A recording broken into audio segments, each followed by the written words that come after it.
Warning, the following video is extremely disturbing. You've been warned. That. Actually, if you go on to YouTube, you will see Georgie's story on there, so she doesn't have to keep doing it. No worries, Megan. I want her to get help. I want her safeguarded. But I also want everyone else safeguarded. Sal, I'm happy to talk about it. Right, Chronic Nomad, we'll have a quick recap from Geo. Just for anybody that's new into this live, this is why I'm involved. Geo is my adopted daughter. I've looked after her. We've been close now for 3 years, haven't we? So yeah. Take it away, Geo. Where do you start? So I ended up being diagnosed in October of 2022 with a unique, rarest form of a rare disease. I'm the only person that lives with the disease that I have in the entire world. And they gave me no more than an hour to live. And they couldn't tell me how long it was going to be. So my life crashed. My life crashed massively. I was only 33 years old. It completely fell apart. And I suppose unconsciously, I went looking on TikTok for somebody that understood how traumatic and how it can affect your life, being told you're terminal and no one can help you. And funny enough, I come across Kirsten. At that time, Kirsten was saying how she was terminally ill and end of life care. And people have to understand about me is I know I can't save me. There is no treatment. There is no nothing. I can die within a minute, in the next minute, the next hour, the next day. It will just happen. And that is the end of that. Nobody can stop it. However, for Kirsten, I really wanted to save her. I can't save me. So I wanted to save someone else. And our friendship, I suppose, was built. I never really spoke about how I felt, like how poorly I was. I never spoke about my disease because I didn't need to do that. I just wanted to be around someone that knew how devastating it is and how dark and how painful it is to be told you're terminal, out of the blue, out of nowhere.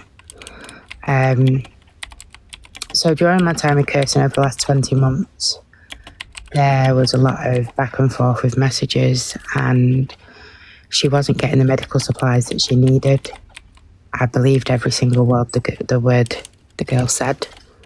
And I cared a hell of a lot about her, and still do. Sadly, I cannot sit here and be disrespectful or hateful towards Kirsten because, yeah, and that's just me as a person. So as time went on, obviously Sal's already mentioned it, about sending her money. I didn't even find out till yesterday what the money was for. I sent her medical supplies because I'm a tubie. Everything is delivered into my system via a tube and pumps. So I sent her giving sets and syringes and tubes, and I tried to help her, Libras, everything I possibly could do to keep this girl alive, I did. And I did it from a very good place in my heart because I wanted to save her. Anyway, I then turned to Sal and Lou, my alien parents, about 7.5 weeks ago now, through a message, and they said, I need some advice. I need some ideas. I've saved a lot of money up. I want to do something nice for a terminal girl on TikTok. Because all I was ever told, and all I've ever been told since in the last 20 months is, go and make memories. Because that's the only thing you leave behind in this world. Go and make memories. So I thought, well, I can do something for her and her family. And I saved up a lot of money, and I wanted some advice and some ideas of how to do something really nice for Kirsten. It was the text message with Sal and Lou was met with, what is she called? And I was like, Kirsten. And they were like, is it Kiki? And I was like, no, because I didn't know her as that. And they were like, what's her name? And I was like, Kirsten Cunningham. And that was met with, we need to talk. Now, at the time, I had selective mutism, really, really struggled with it, so didn't really talk much anyway. It was very few people. So we ended up in a conversation that, because I have autism and because I have nerve brain damage from my terminal disease, it took 6 weeks, and it was possibly the most heartbreaking 6 weeks we've had as our alien family, because they had to bit by bit explain to me that none of this was real.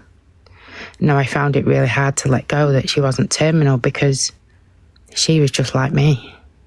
She was in this big wide world at such a young age with a terminal disease, having no idea how long she had left to live. And if I let go of that, that meant I was alone with all these big feelings of staring death in the face every single moment of every single day and being a ticking time bomb. So I found that extremely difficult to accept. There was other things I could accept.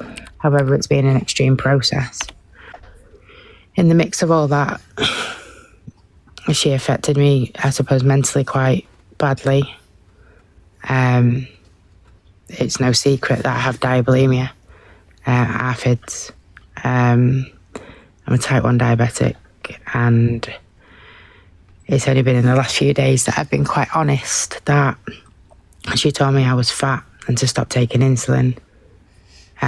So me being me, listened to Kirsten, and I restricted feeds and insulin and have become seriously unwell and in hospital because of the behaviour. So obviously then we reached out to the police. Have I missed anything, Sal? No, Because I'm not... No, because someone's in the comments, like, apparently Reddit threads are like, we wouldn't know this information from the police. But would you like to explain why we know the information from the police? Okay, so we went to the police. I went to my own force. It got straight passed down to her force. And the OIC was absolutely amazing, the first OIC, and he was like, right, what we're going to do. He explained that it was... That's officer in charge, sorry, Gio. Oh, yeah. Sorry, officer in charge. So then what he wanted to... He labelled it, it was crimed as extortion by deception. Obviously, I can prove everything that went on with me and Kirsten and can give them evidence. And what he wanted to do, and I can be completely open about this, what the plan was for them to get her medical records to see what she's actually diagnosed with, and to then have a meeting with... You're right. I've got to get the door. Yeah, I'm good. No one's here. To then have a meeting with parents to sit down and work out where we go from here to stop this happening to other people. The officer in charge went off on annual leave for a week and was going to contact me when he got back. However, it was then passed to somebody else while he wasn't there. And they didn't go along the same line. There was a meeting held, and I was told at first it was with agencies. Now, I couldn't sit with this because I was like, okay, well, you're filing it for what reason? What reason are you filing this for when there is so much evidence? I then escalated it further because I wasn't happy with the response I got, because as a victim of Kirsten's, I have the right to know this. I'm aware of the law and what my rights are as a victim. So I then escalated it to a sergeant ran me, and he actually had an in-depth conversation with me we had a meeting. It wasn't with agencies, it's with her parents. This is what her dad was told. We've seen Kirsten's bank statements. I went, well, you didn't get the evidence off me because it was left with the officer in charge. You know, it's not going through her bank, it's going through PayPal, Amazon, it's going to her door. So it was left with, you know, we've got to give... what I did say to him is, you can't tell me she's terminal. And he went, no, I can't. So that really crashed my world a bit, because for 20 months I had an ally in the terminal world that understood me, and all of a sudden I didn't. So I said to him, well, what are you going to do? While you understand you want to protect her mental health and you didn't have the meeting with her, what about all the other people that are affected by this girl and that will become potential victims. I said, because you cannot tell me we're not victims. And he went, no, I can't. He explained that to get it through to the Crown Prosecution Service, they wouldn't touch it because of how mentally unwell she is and the few medical disorders she has, not the long list she's talking about. I said, listen, I don't need you to tell me information about Kirsten. What I need to know is what we do going forward, because this is so much bigger than just me in this. You know, I was aware of a few other people at that time. So he said to me, you know, social media has power. Because I said, well, what about all the other people and the potential victims? Is it just going to keep going on and on and on if someone doesn't stop this behaviour? And she's going to harm herself. You know, she is going to unalive herself. I said, and now I've said that and it's recorded on a call. It's on you if this happens.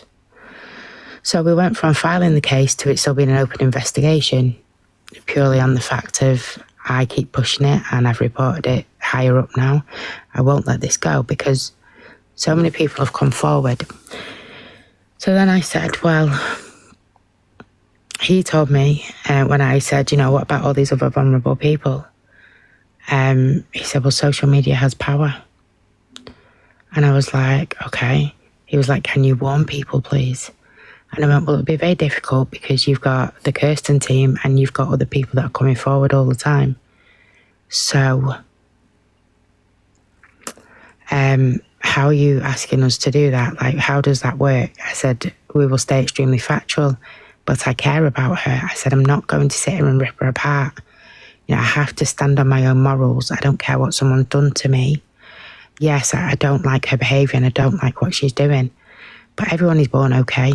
And something's obviously happened in her life for her to get to this point. I won't slate her. I won't allow anyone to slate her because she's still a person. Good or bad, she's still a person. And there's clearly something very wrong. So I have to be very factual and respectful of Kirsten and Mod and all the people that keep coming forward. So that is pretty much my story with Kirsten. Is started 20 months ago because she was terminal. And I'm still trying to understand that she's not, because my brain doesn't process typically as fast as everybody else because of my autism and because of my brain nerve damage. I just want to say, Gio, you're really brave for sharing your story. You were, in my opinion anyway, and I'm sure everyone else agrees with me here, that you were the worst affected by her actions. And not so much. The thing is, while I understand everyone's been affected, I will never compare my trauma to somebody else's because what they went through is so personal to them. So, you know, for me, it was more, I didn't care about the money. I didn't care about any of that. That does not matter to me at all. Like Sal will say to you, Georgie doesn't care about that. And I don't. You know, the girl wanted something that I had and I gave it to her because, you know, she needed it. And that's what she felt she needed at the time. I didn't ask questions. You know, I was just like, okay, if that makes you happy, because money doesn't make me happy. It can't save me. It can't cure me. So what's the point in keeping something that you're never going to take with you? You don't need it. And I don't need it. It doesn't make me happy. So if it's going to make someone else happy, then absolutely you can have it. I don't mind that. For me, it was more the emotional. It was more the emotional of. I needed to make sure I got the delivery. It was more the emotional part of finding out that this girl wasn't actually as unwell as she said. Like, I know people are saying in the comments, well, is she not sick at all? I do believe she has, and people may disagree with me. I do believe that she has some physical health. However, I am now aware it's not as devastating as what it was made out.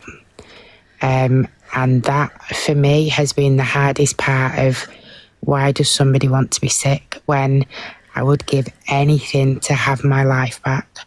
I would have, like, when I was diagnosed, it changed my entire life. Like, I lost everything and had to try and rebuild with Sal and Lou's help something. Like, for somebody to want to be unwell, I find a really difficult concept, because I would honestly walk with the devil just to have my life back and not feel like a constant ticking time bomb of, when is it going to happen? Is it the next minute? Is it the next hour? You know, to live with a terminal status so young, with a disease nobody can do anything about because they don't know it and they don't understand the disease and they're learning from me, is really difficult. So it was more the emotional effect she had on me and the devastating effect she had on my health in turn. Also, you don't really trust people. I think that was a big thing for you. Yeah. It took you ages to trust us, Yeah. some strangers, and you put your trust in other people, and obviously you've been let down. I remember us talking about this in the early days, Sal, when you were starting, like, I think it was in the first couple of days. And I honestly, like, Sal and Lou have known me for 3 years now. They've been through the whole terminal diagnosis with me. They've watched my decline in my health. You know, we've met each other in real life. I sat with all my medical records showing them my diagnoses, because I was like, well, if she's not been truthful, who's going to believe me? Like, I am actually sick, you know. It's really hard to explain, but and I think we worked out the other day, I have a trauma bond. We bonded over something that we both have. That is something I have to live with for the rest of my life, because this disease will take me. And that is what I'm faced with. But I just thought I had someone that understood. I mean, to be fair, we didn't even talk about the terminal status, but she knew, even though I now know she didn't. And I was very, very sucked in and, I suppose, manipulated, because all I ever wanted to do was save her, because I can't save myself. So it affected me mentally, because I was like, now I don't know what to do. I've spent 20 months, and the only bit of anger I have is 20 months of my life that I am living on borrowed time. I could die at any moment. And I gave her 20 months of my life instead of giving it to somebody that actually I could have made memories with. I could have left something behind in them 20 months. I could have made so many people smile. And she took them 20 months of my life. And that's the part that guts me the most about all this, is I don't get them 20 months back, and I may not have 20 more months to come. And that's my reality. So that's the only bit that really, really affected me. And that really turned it very mental and emotional for me, was I don't have time to waste. At the moment I was diagnosed, the day I was diagnosed, I went, okay, well, if I can make one person smile every day, my time here has been well spent. But actually I threw it into a person that I believe was terminally ill, and she drained 20 months from me. It's not about anything else for me. Time is all I have left. Like, I don't have a lot of it. If we're being realistic here, I don't have a lot of it. But she took 20 months away from the time I could have spent with my nieces and nephews and my family and Sal and Lou. And I don't get that back. And I don't know how many more months I've got. So that's the bit that will always hurt. Nothing else really does for me. I don't care about any of the other materialistic shit, because the most important thing to me at the moment and in my life where I am is time, because I don't know how much is left. So can I just hang on, I just want to clarify something, because everyone was going, how do we know what about the police? As a victim of a crime, you are fed back from the officer in charge what has happened with your crime. Obviously they could not prosecute due to her mental health, so they had an obligation to tell Gio what was agreed. and this is what's agreed. So it's nothing that they're breaching confidentiality or anything like that. Gio is a victim of crime. She was told that. She is a victim of crime, but she cannot get justice. So to be fair, this is supposed to be restorative justice, that meeting. You get your daughter offline, you get your daughter help so she can't hurt anybody else.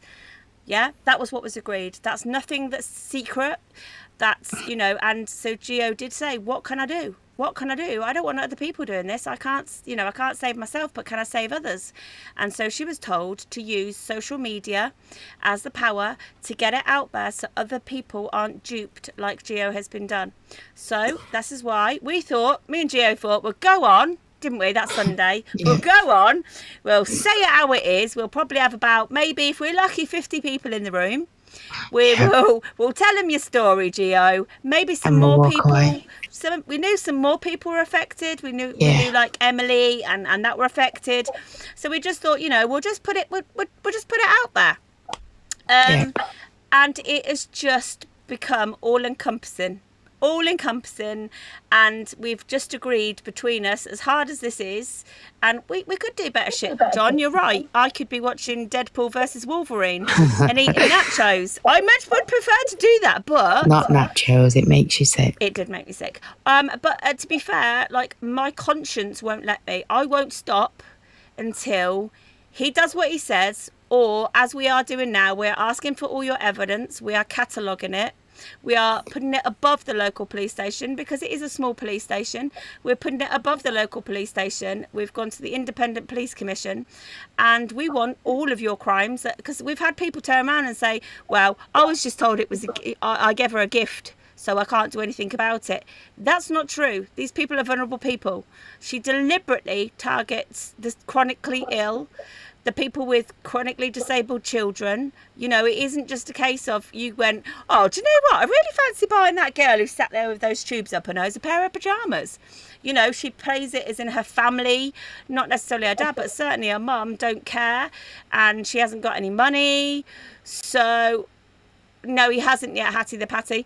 So, and then also more people have come forward going, this happened, and I was actually questioned by the police because she turned it against me, and I didn't think anyone would believe me.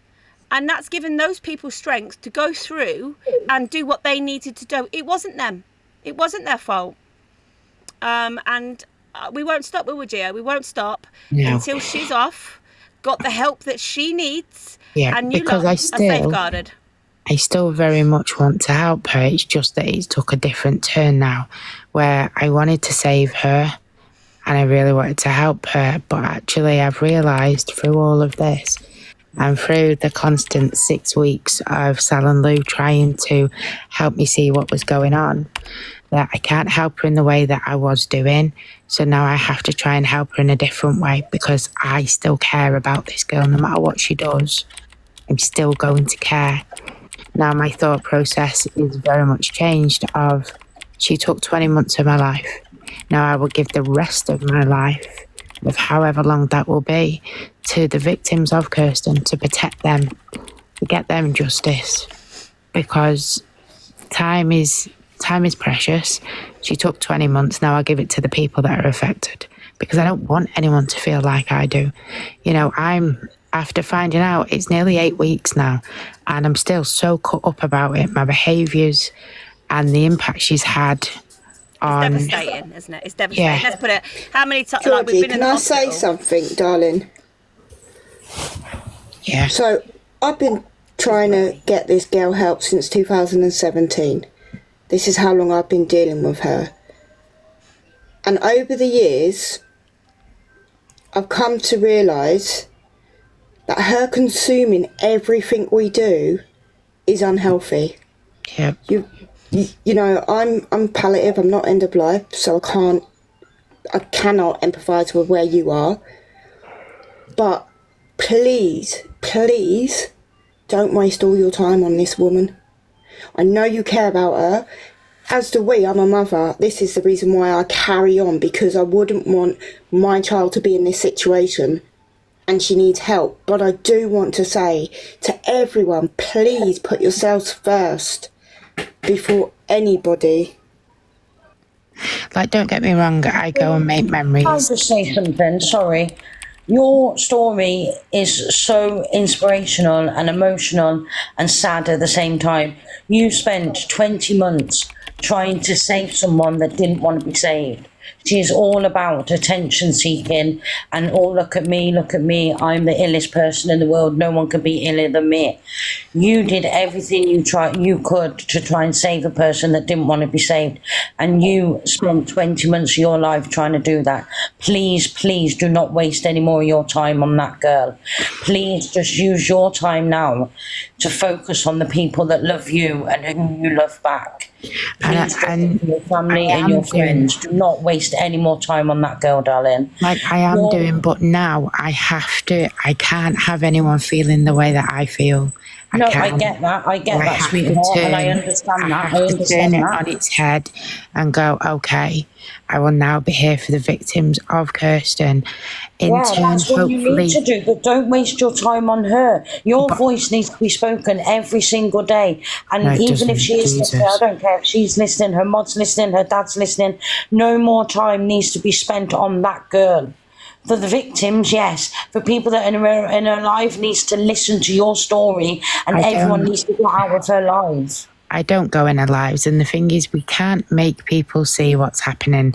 I mean, for me, it took 6 weeks of constant phone calls and messages, and, you know, I am not knocking anybody that is still sat over there, because it's like having a DV relationship. When you're so sucked in and manipulated, you will find your way out when you're ready.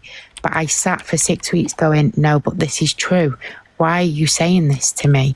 That isn't true what you're saying. I picked holes in everything. And I'm pretty sure for Sal and Lou, it was so fucking frustrating, because they love me and they just wanted to protect me. And everything they said, I came back with something to explain why she was doing it, or that it wasn't true what they were saying. It's very hard. So I'm not asking anybody to walk away from Kirsten. I'm not asking them to do that. That is not up to me as adults and as a person. That's completely up to them. All I'm asking you to do is just hear what we're saying and do as you please with it. Just be respectful to Kirsten and be respectful to us. I'm not asking anyone to go at Kirsten. I'm not asking anybody to walk away and chuck the towel in, you know, where Kirsten's concerned. I just don't want you to lose 20 months of your life when time is all you have in this world. You're here for a second. That is it. So you are the bravest girl. You're the bravest girl I know. Honestly, you really are, and you're just amazing. Honestly, and your story needs to be heard every single day. And you're just Sally, you're just inspirational to everybody. I want to say something. Yeah. I know, obviously, everybody's frustrated and everybody's angry. But saying things like attention seeker, she's mentally unwell. She is saying unwell. Is that in the comments? Yeah, it's been in the comments and it's been said. But yeah, can we I'm not sticking up for her we at all, because this girl has caused me damage. Yeah. But she is mentally unwell. Absolutely, agree. I can't walk away. I can't walk away from this anymore. I'm very much in it. However, all I ask, and if anything you take from what I said, please be respectful to Kirsten. Please be respectful to her mods. And please to be respectful over here, because we all have our own story, just as Kirsten has her own story. Whether that is the truth that you see or whether it's manipulated, she is still a person. And I don't want her to get hate. We will work in the background as we are, and we will do everything we can to stop more people being harmed. That's literally all we can do. We're progressing this case as fast and as quick as we can with everybody that is involved, because I never knew it would be this big. I'm still trying to accept it's this big, because all I did nearly 8 weeks ago is send a text to Sal and Lou and said, can you give me some ideas of what to do for memories for a family of a terminally ill girl? That is all I said. And now we're here 8 weeks later, and I'm like, how the fuck has this happened? Like, why has this happened? I'm not going to be able to comprehend what is going on. However, that won't stop me being here for people and trying to get them a bit more safe.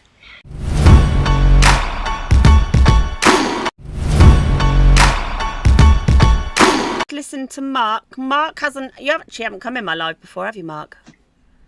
No. You've been in the comments before. Are you going to speak? It's lovely to hear your voice again.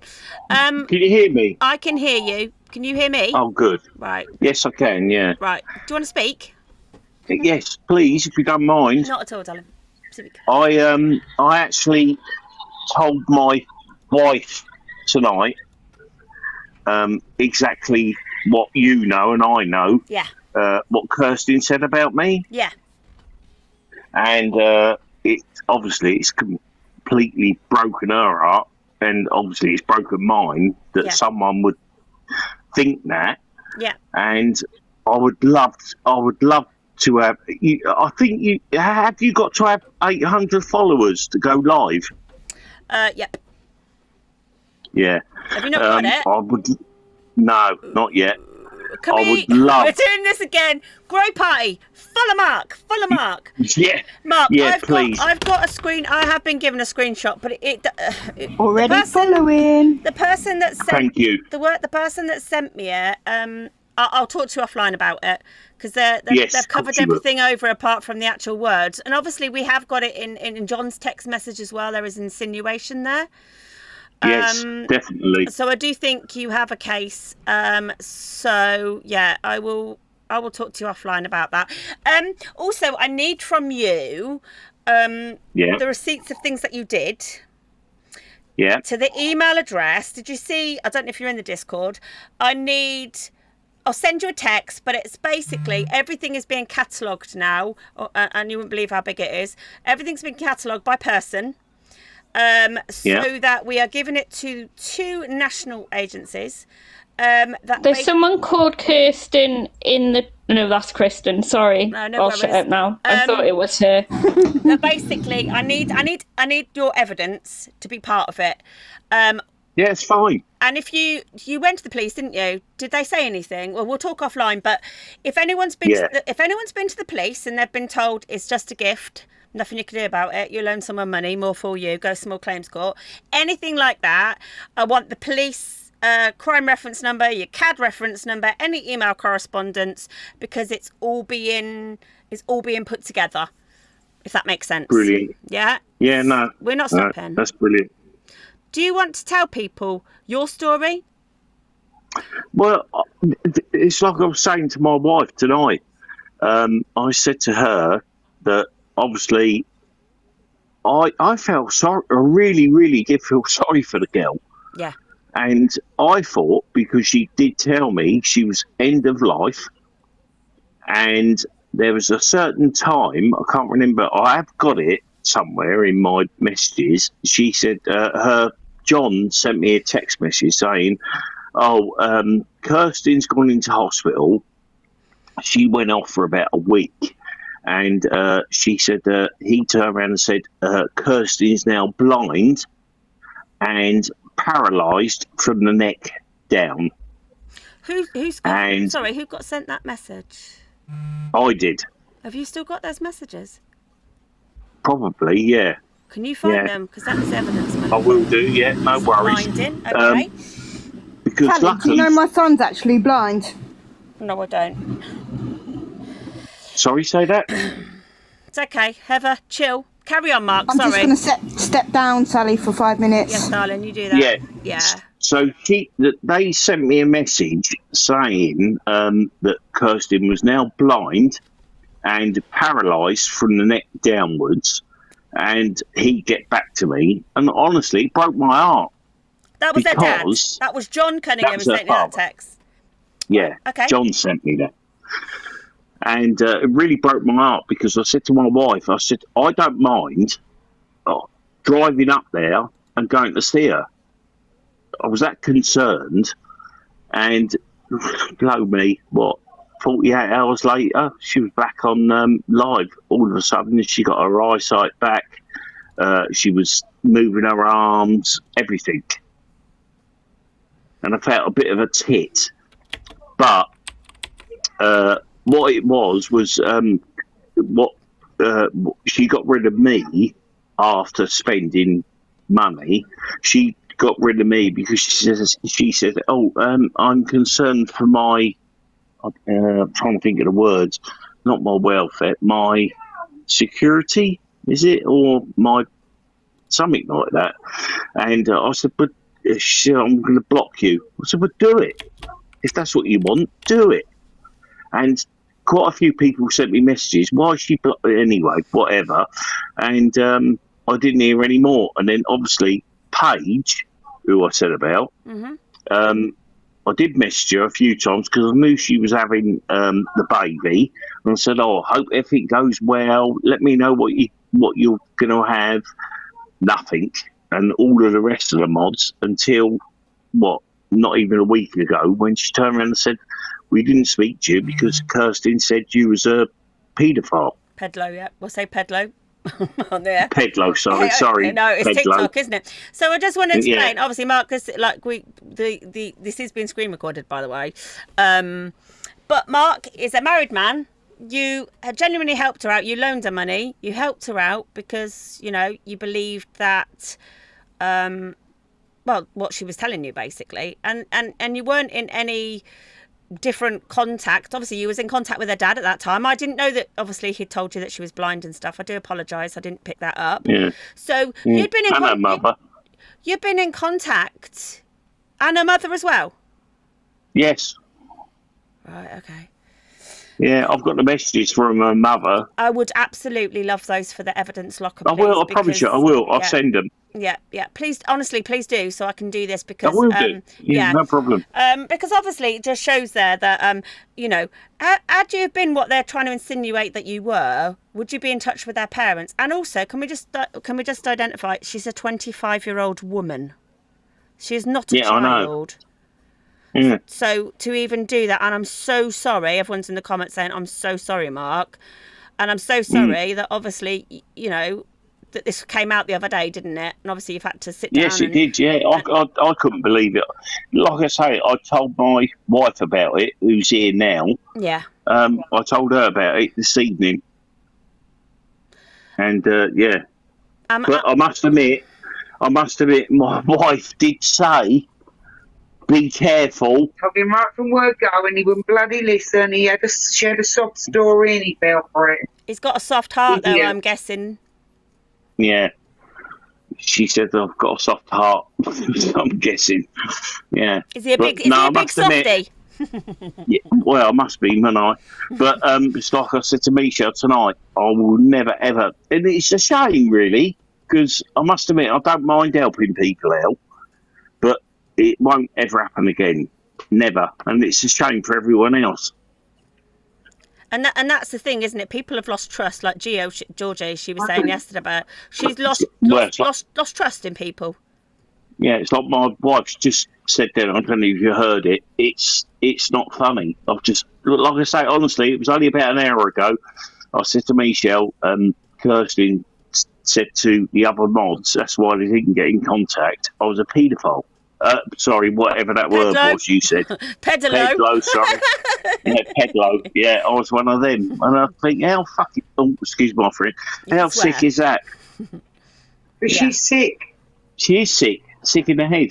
And I told you that right from word go. How the fucking hell could she be so ill and be taken to hospital and be in blinking ICU and God knows what, and then she's back home the next day in bed? Yeah, but do you remember her saying... So there's sort of like a backup. Do you remember her saying that when her father texted me and said she's blind and she's paralysed from the neck down? Yeah, and then miraculously she's all right. Yeah. Yeah, I know, Mark. You fall for it hook, line and sinker. Yeah, well, so is hundreds of other people, Misha. Well, people are fucking idiots. There you go. People are absolute idiots, and this is the shame about social media, because I bet there's some people out there that really, genuinely... Are needed, and it's people like her They ruin it for everyone. That's social media for you, and it's bad. And that's my wife, who doesn't go on social media.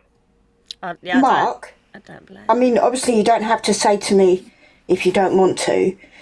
Can I ask what time frame he told you this, please? Who, John? Yeah. How long ago was it when John said about blindness? It's only got to be, what? Before Christmas. Yeah, it's before Christmas. Last year, wasn't it? Yeah, because I've been banned. So it is, Wade, what I thought it was. I knew it would be. We didn't know, because she was dead. Yeah, because honestly, I was in, you know, don't get me wrong, my wife's standing there now. I was ready to drive up. Yeah, you bloody was, and I wouldn't go. Yeah, because I said to Misha, let's go see what I mean. So you literally 2 days. My wife won't sit by me. No, I bloody well won't when I know you're wrong, and I know you're... Yeah. Mark, you're on the naughty step, mate. You're on the naughty step. I am on the naughty step because, yeah, but honestly, I was ready. I thought she was dying. That's what she told me. She told me she was on end of life now because my father died of cancer, and he was on and she end of pulled at your life. heartstrings. That's all she did. Yeah, and she's still. Don't get me wrong. Sorry, she's still alive. Yeah. Which, don't get me wrong, I don't wish her dead. Yeah. I don't. I do. You know, I hope she has a fantastic life. I really do. Just a simple apology would do me. To contact in a case of an emergency are mum and dad. They are their numbers. Yeah, because I've spoke to them. Yeah, I've spoke to them when Kirsten was having a Ujima flip, whatever it was. I've rang John, and when I couldn't get hold of John, I rang the mother. And she answered, and she said, "Oh, okay, no problems. I'll go round there." And I watched it on the live video. Her mum turning up, so I know it's definitely the right phone numbers. If she was on death's door, why would their mum and dad go on a cruise and leave her? Oh yeah, that was another thing as well. Yeah, sorry, I forgot all about that. Yeah, Kirsten was obviously she turned and said, "Oh, mum and dad are going on a cruise." And I remember saying to her, who's looking after you then? Oh, she said, my sister. But her sister obviously never turned up. And her mum went away for a 2 week cruise. Her sister's not been in contact with them since 2021. I know. Because of this Rolex. Yeah. So she said she was on her own. So were you supposed to be taking care of her, all the mods, like over the internet then? For this terminally ill girl? Meant to be, but obviously she said, "Oh, my carers are sorted out, and my sister's coming in." Then obviously, don't get me wrong, I fell for it, hook, line, and sinker, so I just believed it. And it's like my wife would say, fell for it. The amount of times I used to stay up, like from, I get up in the morning at 4. I leave work at 5 o'clock. So I wake up at 4 in the morning. I leave my house at about 5:45. Drive to London. I'm there until 5 o'clock. By the time I get home from London, I get home about 5:45. That's every night. And then I'm sitting on this fucking, excuse my French, this faker, which I now realise, until like 2, 3 in the morning. I was shattered. And my wife saying, "Jesus, put the phone down." And I was like, "But what happens if she has, whatever you call it, an attack or seizure, whatever it is, seizure?" Shaky. Yes, and then so I used to do that for nights and nights and nights. And then get up again and go to work. But so you weren't actually a mod then?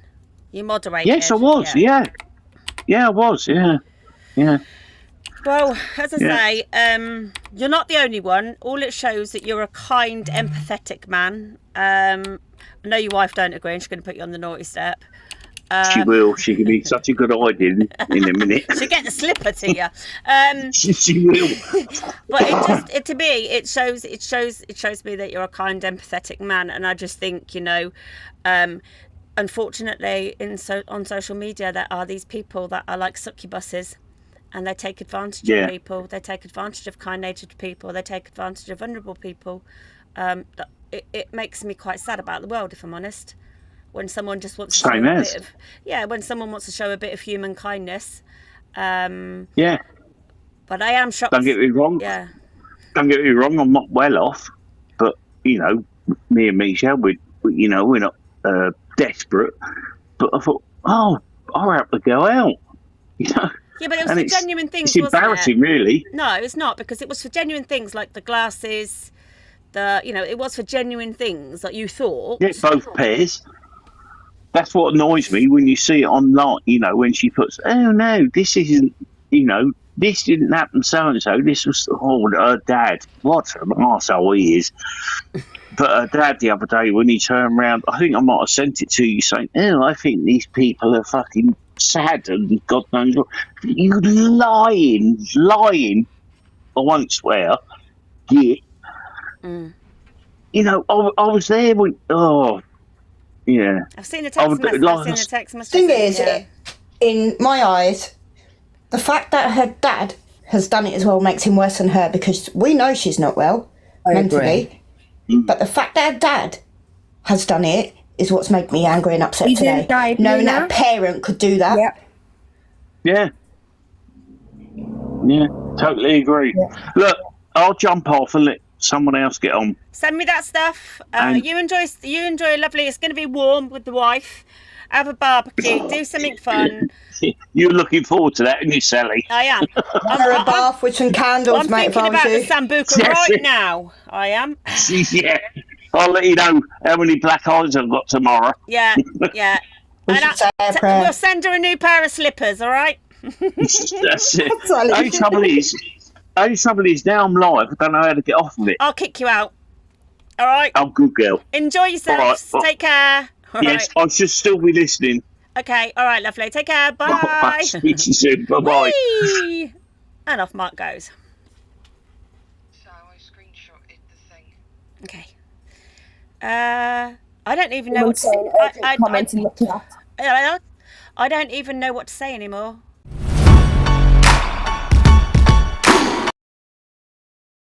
The Observer, providing you with the latest TikTok drama from across the UK.